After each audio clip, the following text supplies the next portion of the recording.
Hello everyone. We are doing chapter number 13, photosynthesis in higher plants. This is the last video of the chapter, class 11th biology.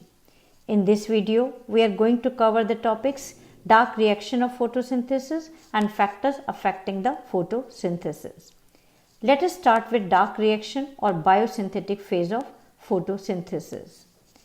See the diagram. This is a diagram of chloroplast. You can see thylakoids.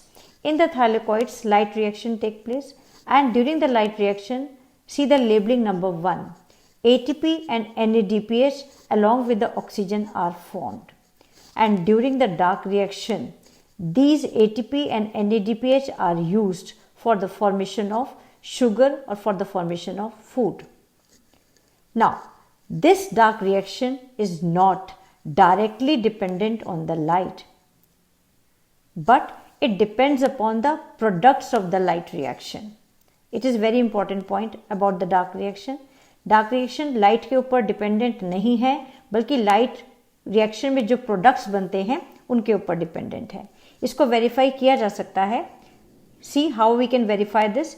Immediately after light becomes unavailable, जैसे ही light unavailable होती है plants के लिए, the biosynthetic process continues for some time. थोड़ी देर के लिए वो continue रहता है and after that it stops. And जैसे ही लाइट फिर से अवेलेबल हो जाती है, the synthesis starts again. This shows that the dark reaction use the products of the light reaction. Okay, and these are ATP and NADPH.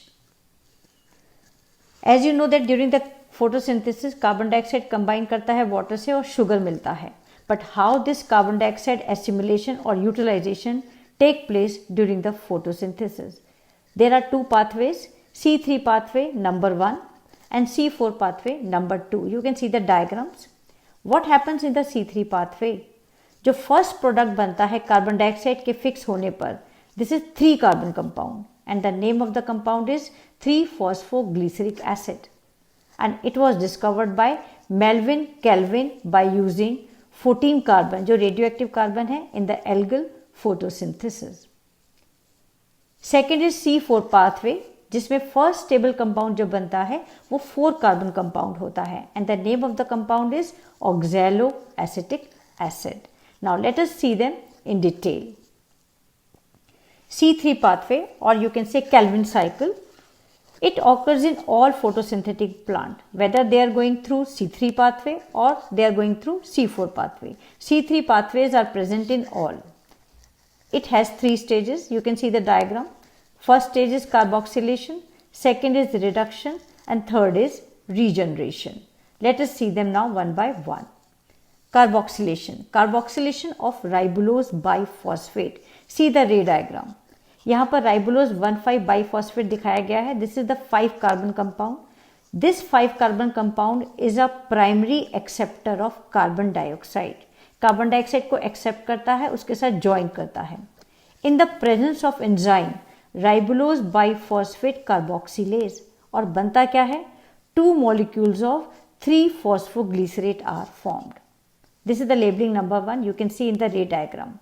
Okay, ये जो enzyme है, this is very important enzyme and it also has the oxygenation activity. It can also combine with the oxygen. इसलिए इसका जो नाम रखा गया है राइबुलोज बाइफॉस्फेट कार्बोक्सिलेज ऑक्सीजनेज और you can say Rubisco. Rubisco is the most abundant enzyme in the world. So this is the first step in the C3 pathway, carboxylation of ribulose biphosphate. As a result, 2 molecules of 3-phosphoglycerate are formed. Then come to reduction. It is a series of reaction leading to the formation of glucose. यहाँ पर glucose बनेगा. Okay, और बहुत सारे steps इसमें complete होंगे. यहाँ use क्या होता है? 2 ATP molecules and 2 NADPH molecules are used for reduction per carbon dioxide molecule. एक कार्बन डाइऑक्साइड मॉलिक्यूल के लिए 2 ATP यूज हो रहे हैं और 2 NADPH यूज हो रहे हैं. और हमें टोटल कितने कार्बन डाइऑक्साइड मॉलिक्यूल चाहिए? See the structure of glucose.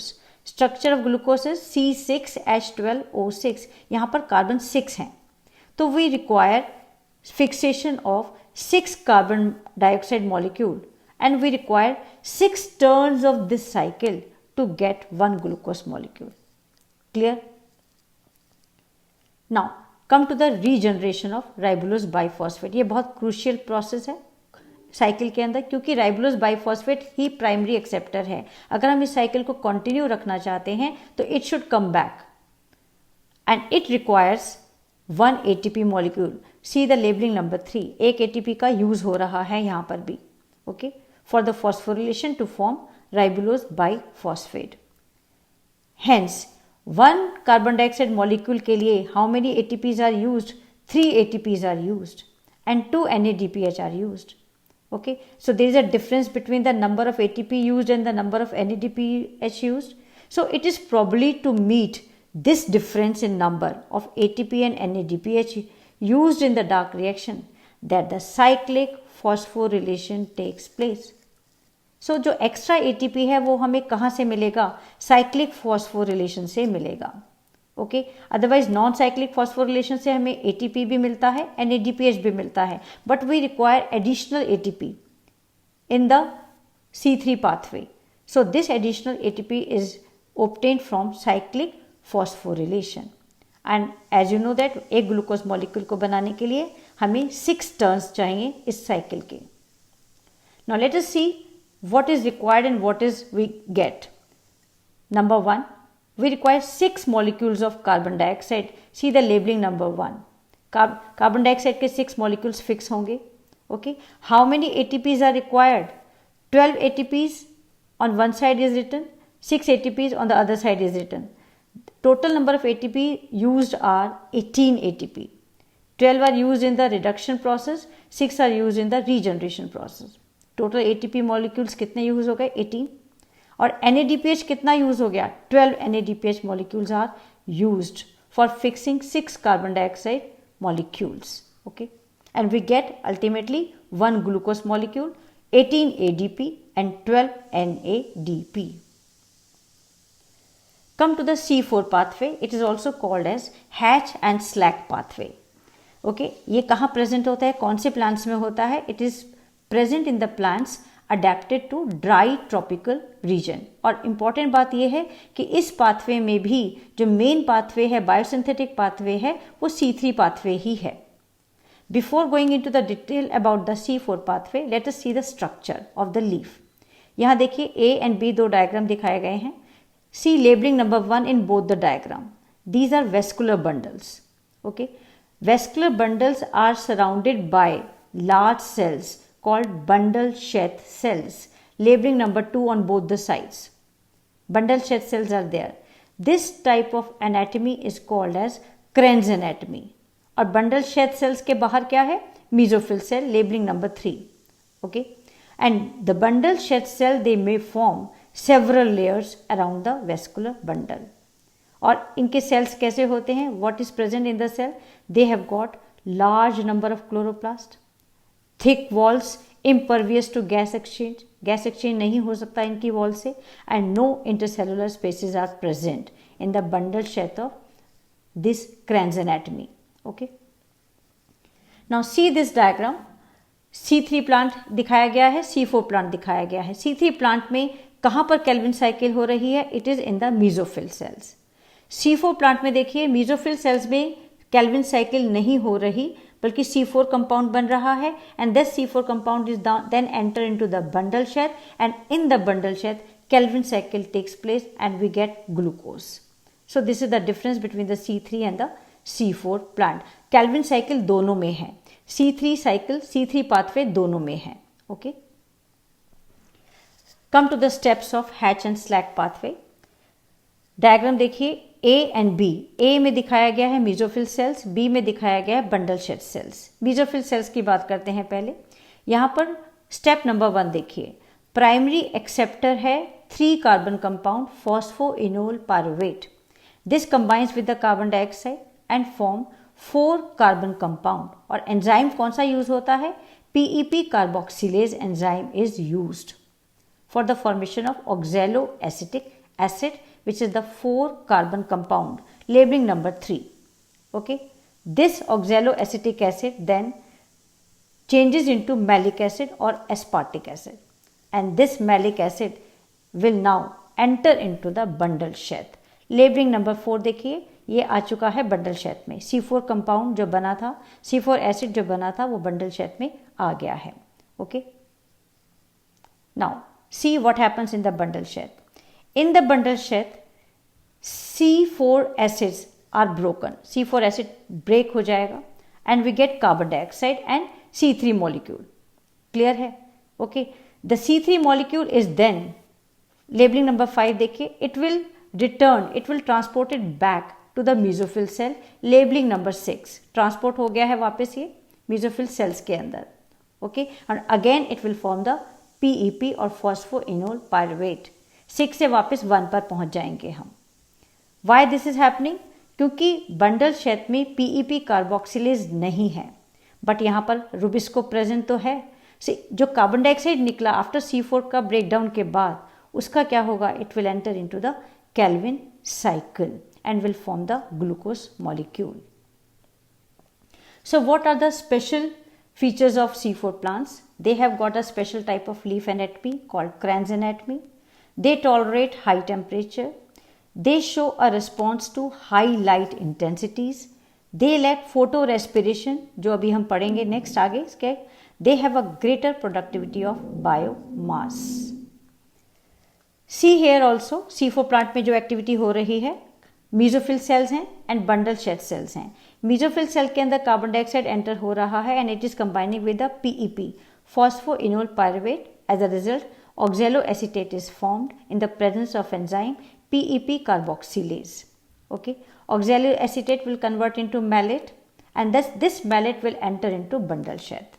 Bundle sheath में जाकर ये मैलेट ब्रेक डाउन हो जाएगा, कार्बन डाइऑक्साइड रिलीज हो जाएगी and carbon dioxide will enter into the Calvin cycle because rubisco enzyme is present in bundle sheath. Malate will change into pyruvate. अब ये pyruvate वापस मीजोफिल में जाएगा क्योंकि बंडल शेथ में कोई PEP कार्बोक्सिलेज नहीं है. Okay, pyruvate is then convert again to phosphoenolpyruvate and the cycle keeps on going in the C4 plants. Come to the photorespiration. There are two ray diagram in front of you, 1 and 2. First we are looking at the diagram number 2 or cycle number 2. In Calvin pathway, arrow से show किया गया है, ribulose biphosphate combines with carbon dioxide. Ribulose biphosphate carbon dioxide से combine कर रहा है and 2 molecules of 3-phosphoglycerate are formed. Okay. Now next what happens? जो active site है रुबिस्को की, it can bind to carbon dioxide and oxygen both. And it has got the greater affinity for carbon dioxide than for oxygen. लेकिन जो इनकी जो binding capacity है वो competitive है. अगर रिलेटिव कंसंट्रेशन देखा जाए ऑक्सीजन एंड कार्बन डाइऑक्साइड का, तो अगर कार्बन डाइऑक्साइड की रिलेटिव कंसंट्रेशन थोड़ा कम हो जाती है, then the oxygen starts binding with the rubisco. Okay, and carbon dioxide will not be able to bind with the enzyme अगर कार्बन डाइऑक्साइड की कंसंट्रेशन कंपैरेटिव टू ऑक्सीजन कम हो जाती है. Now see what happens in the C3 plant. See the cycle number 1. In C3 plant oxygen जो है वो rubisco से बाइंड कर जाएगा और कार्बन डाइऑक्साइड की फिक्सेशन डिक्रीज हो जाएगा. Okay, what will form? जब ऑक्सीजन कंबाइन कर गया है रुबिस्को से, we get phosphoglycerate and phosphoglycolate. These two are formed and this pathway is called as photorespiration. Okay, this pathway, इस pathway में कोई शुगर नहीं बनेगा and it is a wasteful process. क्यों wasteful है? क्योंकि यहाँ पर कार्बन डाइऑक्साइड बल्कि रिलीज हो गई है. Instead of using the carbon dioxide, it is releasing the carbon dioxide and also it is using ATP. So this is a wasteful process and it is there in the C3 plants. But what happens in the C4 plants? In C4 plants, photorespiration does not occur. नहीं होता यहाँ पर. क्यों? Because they can increase carbon dioxide concentration. Carbon dioxide concentration bundle sheath में continuously बढ़ती जाती है क्योंकि C4 एसिड ब्रेक होता रहता है और कार्बन डाइऑक्साइड की कंसंट्रेशन ज़्यादा होगी तो रुबिस्को किससे बाइंड करेगा? It will bind with the carbon dioxide and not with the oxygen. Okay, so it minimizes the oxygenase activity of Rubisco because carbon dioxide is more in the bundle sheath comparative to oxygen. So due to lack of photorespiration, Productivity and yields are better in C4 plants. And in addition, these plants show tolerance to higher temperature. See the difference between the C3 plants and the C4 plants. First, C3 plants में photosynthesis कहाँ होता है? Mesophyll cells में. And C4 plants में it takes place in the mesophyll and bundle sheath.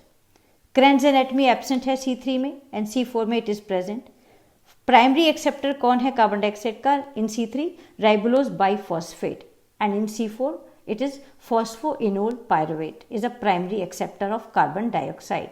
First product कौन सा बनेगा C3 plant में? 3-phosphoglycerate और C4 प्लांट में oxaloacetic acid which is 4 carbon compound. Okay. Then in C3 plant chloroplast are of only one type, granule है. In C4 plant it is dimorphic, granule in mesophyll and agranule in bundle sheath. Next difference देखिए, photorespiratory loss is high in C3 plant, photorespiration is absent or negligible in C4 plant. C3 plant में it has got high carbon dioxide compensation point, it is about 25 to 100 parts per million. But in C4 plant it has got low carbon dioxide compensation point. ये वो point है जहाँ पर जितना carbon dioxide release हो रहा है during respiration में उतना ही use हो रहा है for the formation of sugar. Okay. Next difference, optimum temperature for photosynthesis कितना है C3 के लिए? 25 degree Celsius and for C4 plant it is about 35 degree to 45 degree Celsius. C3 plants photosynthetically less efficient होते हैं, productivity low होती है. Example है rice, wheat, bean, potato. C4 plants में देखिए photosynthetically they are more efficient and productivity is high. Example maize, sugarcane, amaranth and sorghum. Now come to factors affecting photosynthesis. There are internal factors and external factors. Internal factors देखिए कौन से हैं? Number, size, age and orientation of leaves, mesophyll cells and chloroplast. Second है internal factor, internal carbon dioxide concentration and third is amount of chlorophyll. External factor देखिए, it is sunlight, temperature, carbon dioxide concentration and water. So the factors which affect the photosynthesis, external factors हैं light intensity, carbon dioxide concentration, temperature and water. And the factors which limit the rate of photosynthesis are called as limiting factor. Out of these four, 3 are limiting factors: light intensity, carbon dioxide concentration and temperature. And they follow a law given by Blackmans called as Blackmans law of limiting factors. What is this? If a biochemical process is affected by more than one factor, अगर कोई भी process एक से ज़्यादा factors से affect होता है तो उस process का rate कौन determine करता है? Its rate is determined by the factor nearest to its minimal value. वो factor decide करता है इसका rate जो बिल्कुल minimum value पर present है. And it is the factor which directly affects the process if its quantity is changed. See the example. A plant with green leaf, optimal light है, carbon dioxide भी है, but may not photosynthesize in very low temperature. See here, कुछ numbers लिखे गए हैं. Left hand side पर देखिए, light के नीचे लिखा है 10, कार्बन डाइऑक्साइड के नीचे लिखा है 10, टेम्परेचर के नीचे लिखा हुआ है 2. So out of these 3 factors, temperature is at the minimum level and now this is the limiting factor here. Okay. जो मिनिमम वैल्यू पर प्रेजेंट होता है वही बायोकेमिकल प्रोसेस को अफेक्ट करता है, डिसाइड करता है. So this is the limiting factor in out of these 3: light, carbon dioxide and temperature. Let us see the light first. 3 चीजें हैं लाइट के अंदर. लाइट की quality means whether it is a red light और a yellow light, green light, blue light. जो photosynthesis है वो maximum होता है रेड और ब्लू लाइट में. सेकेंड है light intensity and duration of exposure to light. They affect the photosynthesis. There is a linear relationship between the incident light and carbon dioxide fixation rate at low light intensities. See the graph. Light intensity को X axis पर show किया गया है, rate of reaction को Y axis पर show किया गया है। लाइट इंटेंसिटी अगर जीरो है तो रेट ऑफ रिएक्शन भी जीरो होगा, और लो इंटेंसिटी पर धीरे धीरे जब हम लाइट इंटेंसिटी को बढ़ाते हैं रेट ऑफ रिएक्शन भी इंक्रीज हो जाता है। बट आफ्टर सर्टेन टाइम जब लाइट इंटेंसिटी एक पर्टिकुलर लेवल पर पहुंच जाती है then the further rate of reaction increase नहीं होता। So at higher light intensities the rate does not further increase. क्यों? Because other factors become limiting. Okay, one more important thing about the light, light saturation occurs, light का saturation हो जाता है only if 10% of the full sunlight is present available. इसलिए जो plant shade में रहते हैं या जो डेंस फॉरेस्ट में रहते हैं उनको छोड़कर बाकी सभी प्लांट्स के अंदर light is rarely a limiting factor in nature. Clear? High increase in incident light क्या होता है? अगर बहुत ज़्यादा लाइट दे दिया जाए तो it will cause the break down of chlorophyll and decrease the photosynthesis. Come to the carbon dioxide concentration, major limiting factor है ये फोटोसिंथेसिस का। कार्बन डाइऑक्साइड की कंसंट्रेशन होती कितनी है एनवायरनमेंट में? It is in the 0.03 to 0.04% और increase up to 0.05%। यहाँ तक इंक्रीज करिए, we will increase the rate of photosynthesis. Okay, it will cause the increase in carbon dioxide fixation rate. लेकिन इसके बाद beyond this level it becomes damaging over longer period. Okay, see the graph again. Carbon dioxide concentration x axis पर है, rate of reaction y axis पर है। Zero अगर carbon dioxide है तो रेट ऑफ रिएक्शन भी जीरो है, पर धीरे धीरे कार्बन डाइऑक्साइड का कंसंट्रेशन अगर बढ़ाते हैं तो रेट ऑफ रिएक्शन इंक्रीज हो जाता है। But after certain limit, after certain point further rate of reaction increase नहीं होता। ओके, सो एट एक और इंपॉर्टेंट पॉइंट इसमें और देखिए कार्बन डाइऑक्साइड में, एट लो लाइट कंडीशंस, जब बहुत कम लाइट अवेलेबल है, C3 and C4 plant they do not respond to high carbon dioxide condition, और at high light intensities they show increase rate of photosynthesis. तो light भी जरूरी है, कार्बन डाइऑक्साइड भी जरूरी है for photosynthesis. Come to the temperature, temperature में अगर आप देखेंगे तो डार्क रिएक्शन जो है वो एंजाइम बेस्ड है, उसमें एंजाइम्स यूटिलाइज होते हैं, एंड सो टेम्परेचर जो है डार्क रिएक्शन को कंट्रोल करता है। But influence of temperature on light reaction is very less. See the graph again, temperature X axis है और rate of photosynthesis Y axis है। बिल्कुल लो टेम्परेचर पर, जीरो टेम्परेचर पर रेट ऑफ फोटोसिंथेसिस बिल्कुल नेग्लिजिबल है, और जैसे जैसे धीरे धीरे टेम्परेचर बढ़ाते हैं रेट ऑफ फोटोसिंथेसिस बढ़ जाता है।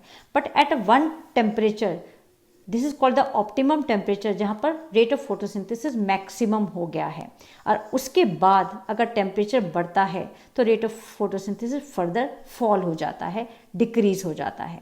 Okay, so this optimum temperature is very much required. For C4 plant, what is there? For the C4 plant, optimum temperature is 30 to 45 degrees Celsius, and for C3 plant, it is 20 to 25 degree Celsius. The temperature optimum of plant also depend upon the habitat. कौन सी जगह रहता है plant, उसके ऊपर भी optimum temperature depend करता है। Tropical plants में जो होते हैं, they have got the higher temperature optimum than the plants adapted to temperate climates. Come to the water.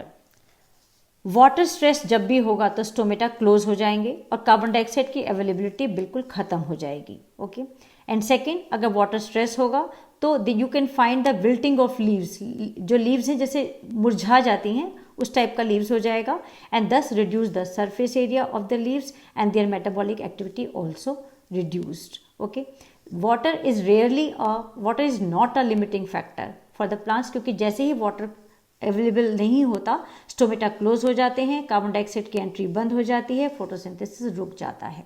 Okay, so that's all about the chapter. Thank you very much for staying with me. Do the test which is given in the description box. Subscribe the channel for getting the information about my next video.